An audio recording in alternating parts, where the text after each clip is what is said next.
You're listening to Skeptoid. I'm Brian Dunning from Skeptoid.com. Setting the Bloop straight. Today's episode is a little bit different. Every so often I do a special episode consisting of corrections to earlier regular episodes, and this is one such show. I welcome corrections from any source so long as they're properly referenced and are in fact real corrections. I don't accept the "my sister saw a UFO so you should retract your episode on Roswell" type of feedback. Every time there are enough corrections to fill a show, you get to hear them. So let's get started. The big news this time is that one of my early and most popular episodes ever, the Bloop, was finally solved. The Bloop was a mysterious undersea noise detected on National Oceanic and Atmospheric Administration hydrophones in 1997. Oceanographers didn't know what it was, but the press decided it must have been a sea monster, and reported it as such. Here's what it sounded like, sped up 16 times since the original was subsonic. Well, enough other bloop-like sounds have been heard that we've finally been able to track it down. A clue was the extraordinary volume of the sound that made it audible 5,000 kilometers away. It turns out the bloop was consistent with an ice quake, the tremendous noise made by a massive floating iceberg as it splits up internally. Many other such ice quakes have been recorded, and because of the bloop's location and time, it was narrowed down to an iceberg that would have been floating off the Pacific coast of Antarctica. Sorry, no sea monster this time, CNN. Some of the other sounds we talked about in the same episode have also been identified, and we'll get to those in a moment. In my episode about the popular myths surrounding gluten, I talked about what this ubiquitous wheat protein is used for. One of those applications is to boost the protein content of vegetarian foods. I gave imitation meat and imitation cheese as two examples. The only problem with that is that only one of them is right. Gluten is indeed very popular in vegan and vegetarian imitation meat products, but you won't find it at all in imitation cheese. Vegetarian imitation cheese actually contains casein, which is a milk protein, and vegan imitation cheese doesn't even have that. Neither has gluten. Here is a boner of fine proportions. I did an episode on the historical decline of Arab Islamic science, and I thought I'd cleverly start it off with a couple of quotes from the Quran. In this case, I fell hook, line, and sinker for a couple of quotes that are commonly misattributed to the Quran, but did not think to verify that. One of the quotes I gave was, "The scholar's ink is more sacred than the blood of martyrs." It's hard to find its actual source, but it's likely a quote from Hassan al-Basri, an Islamic scholar born in 642.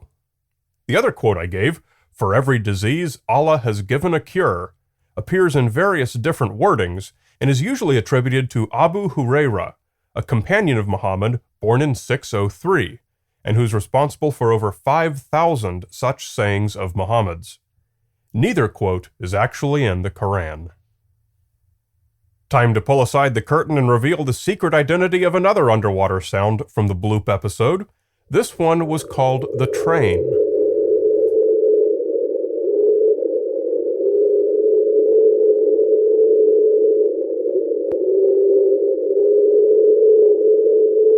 The train has also been attributed to ice. In this case, it was a moving iceberg that was dragging along the seafloor at a fairly constant speed. Remember, these were sped up 16 times, so at its normal speed it was a subsonic rumble. The gaps in the sound are probably when the water depth was deeper and the iceberg was floating free. In an episode explaining the reasons behind some of the world's creepiest places, we talked about Dakmas, the Zoroastrian towers of silence found in India and Iran. In this practice, the dead are laid atop an exposed stone tower, arranged around a circular pit into which their bones will be swept after the bodies decompose. I said the practice was, in part, to keep the bodies safe from scavenging animals. This it does do, with the obvious exception of scavenging birds, vultures in particular, who have easy access. In Zoroastrian tradition, having the vultures pick the bones clean is considered both a sanitary method of disposing of the remains and is also the deceased's final act of charity by feeding the birds. In the episode about vitrified forts, ancient enclosures in Scotland whose stone walls have been partly melted into solid glass, I discussed some of the hypotheses put forth to explain them. One of these was attacks by Greek fire, which was probably natural petroleum, and was used by the Greeks and Byzantines in battle.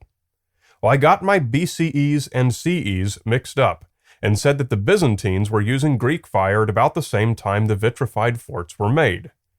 Nope. The forts date from around 500 BCE, and the Byzantines were around 500 CE. However, some research does suggest that the Athenians were using Greek fire at the time of the forts. So despite my confused dates, the hypothesis is still a possibility. Our next underwater mystery sound was nicknamed Julia. You can tell that Julia quickly drops its frequency and comes to a halt. Julia has been interpreted as an iceberg grounding itself and grinding to a stop, with its dropping frequency resulting from its slowing speed as it became beached. I made a very embarrassing slip of the brain when talking about the Mexican Day of the Dead, which happens over the 2 days following Halloween. I called those 2 dates September 1st and 2nd. No excuse, just a brain fail.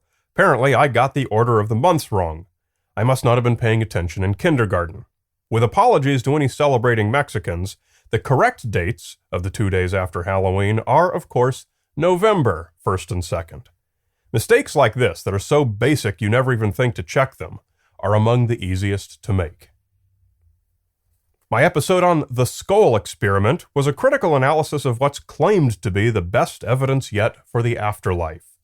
It was a series of conventional seances performed by professional seance mediums for a group of afterlife enthusiasts who published their experience in their own journal. In the episode, I said that renowned experimental psychologist Richard Wiseman had participated in a single session in order to exercise a little control over one of the claimed phenomena, in which the mediums caused film to be exposed when it was sealed inside a locked box, a box which was later found to be easily openable via a trick mechanism. From various sources, I found there was some question over whether Professor Wiseman had actually been involved or not, or whether his name was simply being bandied about to lend the seances an air of legitimacy. To clear it up, I asked Professor Wiseman personally what his involvement was. He replied, "Yes, there is confusion about this. I lent one of the investigators, Montag Keene, a few tamper-proof evidence bags that we had around the lab. Once sealed, these are very tricky to get into without leaving signs of tampering. And that was my involvement. I don't know how he used the bag or what he found, but that was all I did. I never attended a seance because I wasn't invited and had nothing to do with the investigation." So let the record reflect the facts. Richard Wiseman did not participate in or endorse in any way the skull experiment. The next mystery sound from the depths of the ocean was nicknamed the upsweep, for obvious reasons.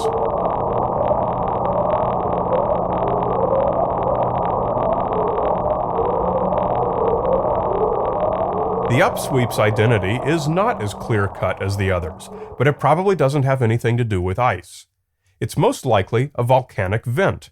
It's been heard ever since hydrophones in the area started listening in 1991, and it's best heard seasonally, which suggests that it's continuous, as listening conditions change with the seasonal ocean environment.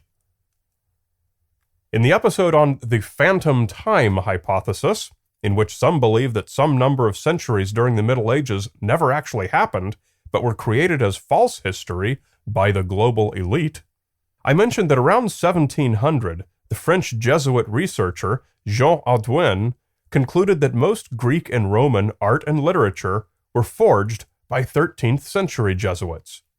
Not so, as the Jesuit order was not founded until 1534.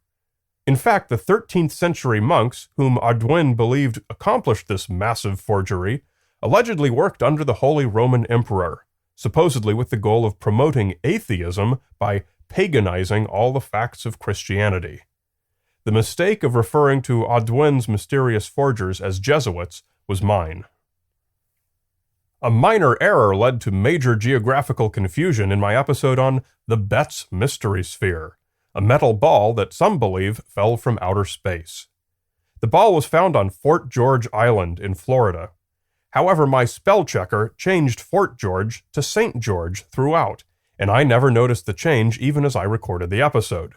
Florida does also have a St. George Island, but it's on the opposite side of the state.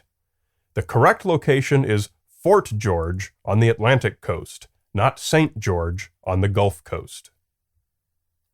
So the last of the Bloop's companion mystery sounds we're going to unmask today was called the slowdown.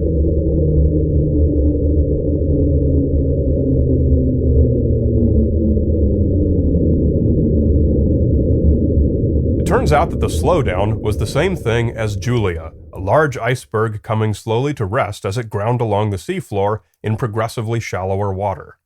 The differences between the two are clear. Julia is more sharp and sudden, while slowdown was much more gradual and consistent. This is likely due to the relative size of the bergs, wind and currents, and the type of bathymetry, underwater topography, upon which they beached themselves. Finally, in our episode about cleansing diets, we discussed one of the things that happens when you go on such an extremely restrictive diet, which is that your body soon begins to lose muscle mass. This takes place when your body uses up its normal stores of glucose and has to start breaking down muscle tissue to create more of it. The term I use to describe this process is glycolysis, which is wrong.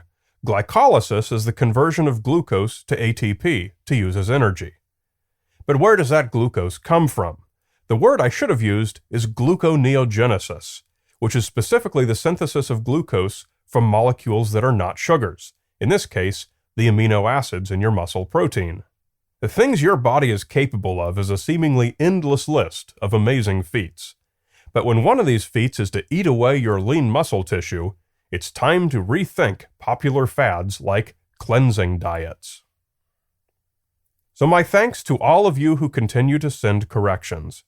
Podcasts don't research and write themselves, and I can only do so much, along with my team of pygmy marmosets chained to their computers with little watch chains. The world persists in being far more interesting than we know, and working together we'll continue to learn and explore not only the planet and its enclosing universe, but ourselves as well.